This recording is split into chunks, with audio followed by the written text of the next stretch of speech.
Welcome back to Marvelous Videos. I'm Rylan, and this is Chiropterans, a vampiric Hematophagous bat-like creature from Blood Plus. Explained. History might not give John William Polidori the credit he deserves as a pioneering literary influence, but we're gonna shower him with bouquets of blood-red roses. Because while you might not have heard of his name before, he's the guy responsible for creating one of the most enduring fictionalized supernatural threats in existence. Yes, it was his 1819 novel, The Vampyre, that kick-started humanity's fetish for sultry, blood-sucking socialites who prefer gold to silver and would not want garlic in their mayonnaise. Thank you very much. Such an iconic character was Lord Ruthven that he continued to influence creative minds for 2 whole centuries after his debut appearance. I mean, did you check out that new Morbius trailer or what? Vampires have been featured heavily in all forms of media, be it books, movies, TV shows, and yes, even anime.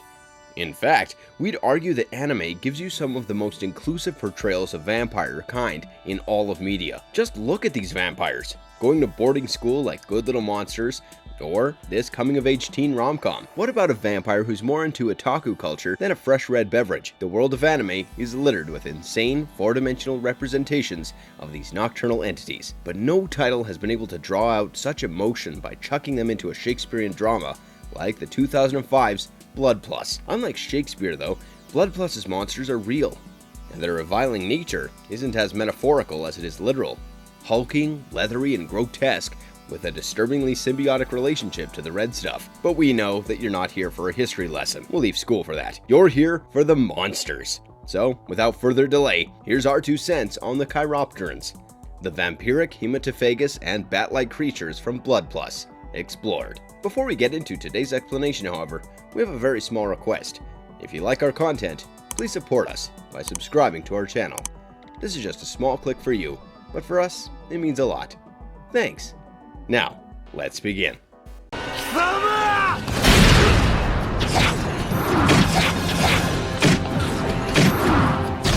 Blood Plus anime TV series. To talk about the Chiropterans, we need to first understand what they are, and to do that, we have to take a look at the story of Blood Plus, and what a story it is. An epic, centuries-spanning tale of death, longing, and spine-chilling familial drama. Saya Otanashi is a regular high school student. Well, she's anemic, has some sort of amnesia, and seems to require regular blood transfusions to stay healthy.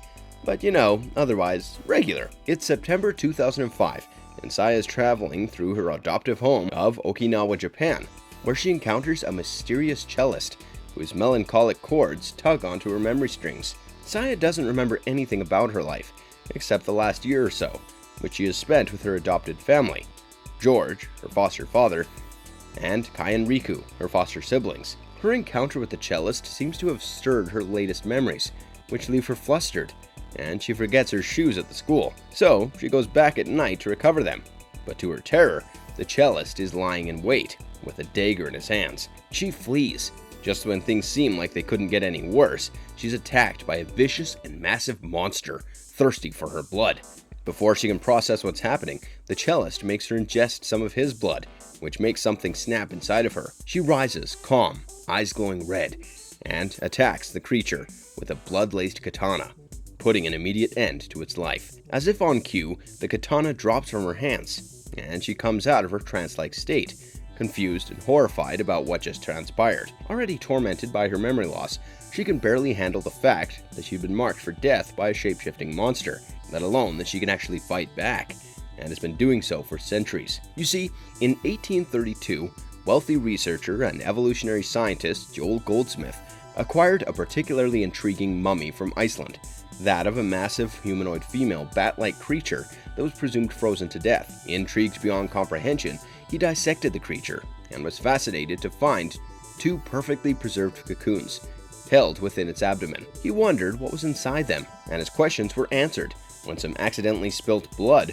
caused them to hatch, revealing 2 seemingly human children. Joel Goldsmith decided to experiment on these kids, keeping one locked in a tower and raising the other as if it were his own daughter. But alas, playing with nature will always leave your hands singed, and his daughter he locked away ended up taking his life.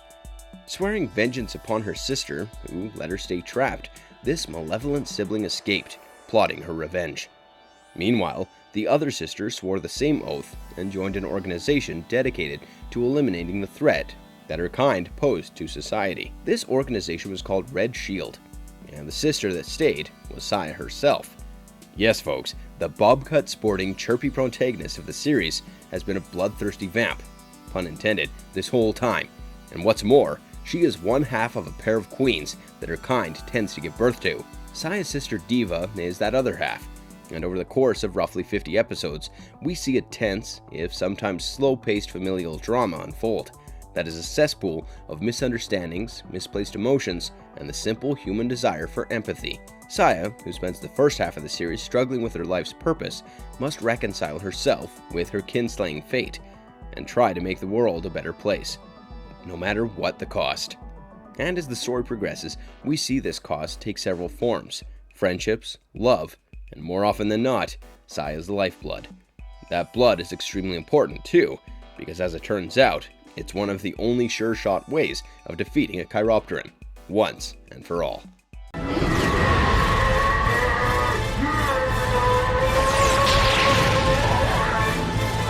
Grotesque vampire Chiropteran explored.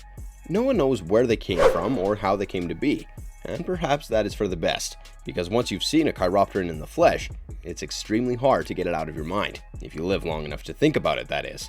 Their appearance can range anywhere from hideous to downright unsightly, and every Chiropteran looks different, which is probably based on their social class.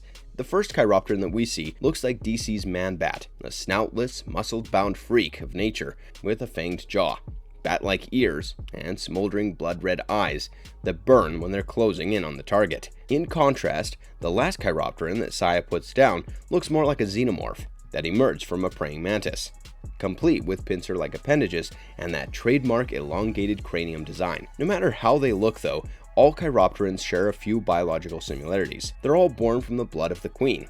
They all require human blood to stay alive, and every one of them is a killing machine when it goes into a frenzy. It is possible for queens to avoid this by consuming large amounts of regular food, supplemented sporadically with blood, but what will make her weaker and an easier target as a consequence, Chiropterans have no choice. Most of the Chiropterans, also known as skeefs, that we meet in this series are man-made, genetically altered humans who've had Diva's blood introduced indirectly to their systems, either through unwitting transfusions or the delta particles that the Cinque Fletches is plotting to use to convert Earth's population into skeefs. The initial benefits are too good to be true.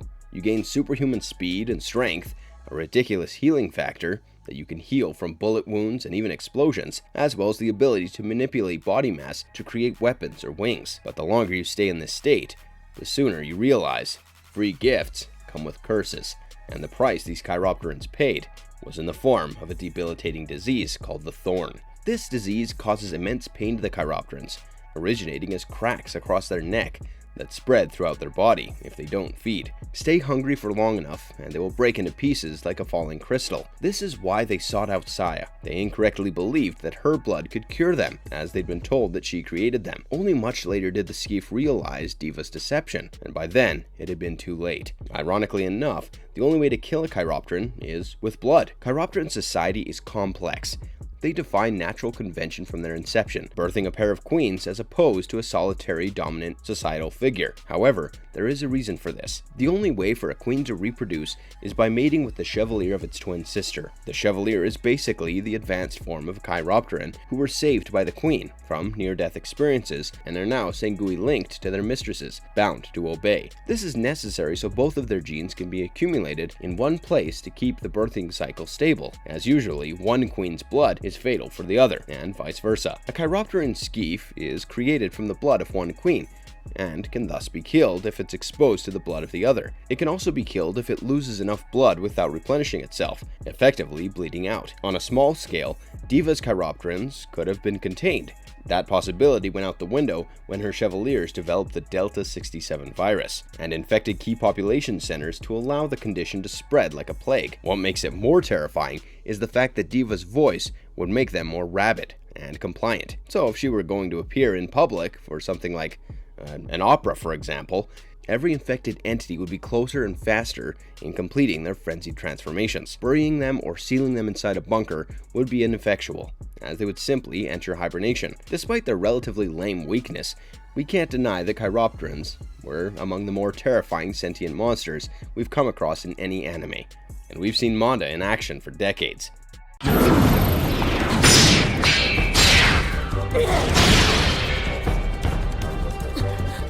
Why you should watch Blood Plus. If everything that we've told you today sounds a little confusing, well, that's because it is. Blood Plus is not as straightforward as, say, Blade chasing down Morbius, or Abraham Van Helsing chasing down Dracula in Transylvania. It's a layered story that isn't afraid to explore the anxiety and sheer helplessness that one can feel at their perceived fates. Throughout the series, we see Saya struggle with accepting her identity, which creates some genuinely heart-wrenching moments of raw, tender, and emotion-driven storytelling. She doesn't want to kill her sister. Heck, she didn't even know what she was until her ex came back into her life and mucked it all up for her. And that's what makes this story so engrossing, because it feels real and plays with real emotions that keep you hooked to your screen. It's not some simple action-adventure series with city-leveling carnage in every episode. No, Blood Plus takes its time to let you get to know the characters and invest in their stories. By the time Saya makes her return, basking in her new, refound Chiropteran hunting badassery, you've experienced her journey well enough to feel that tingling sensation of excitement, as well as anticipation deep in your gut. It's a story of three halves: discovery, rediscovery, and embracing one's fate, all scored to the haunting melodies elicited from the mind of the illustrious Hans Zimmer, whose musical contributions only elevate Blood Plus from a generic vampire anime to a visceral visual exercise in love, betrayal, acknowledgement, and fate. It might be a slow burner, but Blood Plus is worth the build-up and the bizarre twists and turns it takes to give you that soul-satisfying payoff. And then, of course, watching a nasty Chiropteran get sliced up like a hibachi grill is an added bonus that our gore-hungry minds will definitely appreciate. If you enjoyed today's video, don't forget to send a like and subscribe to our channel, if you haven't already, that is. For marvelous videos, I'm Rylan. Have a good one, be safe, and thanks for watching.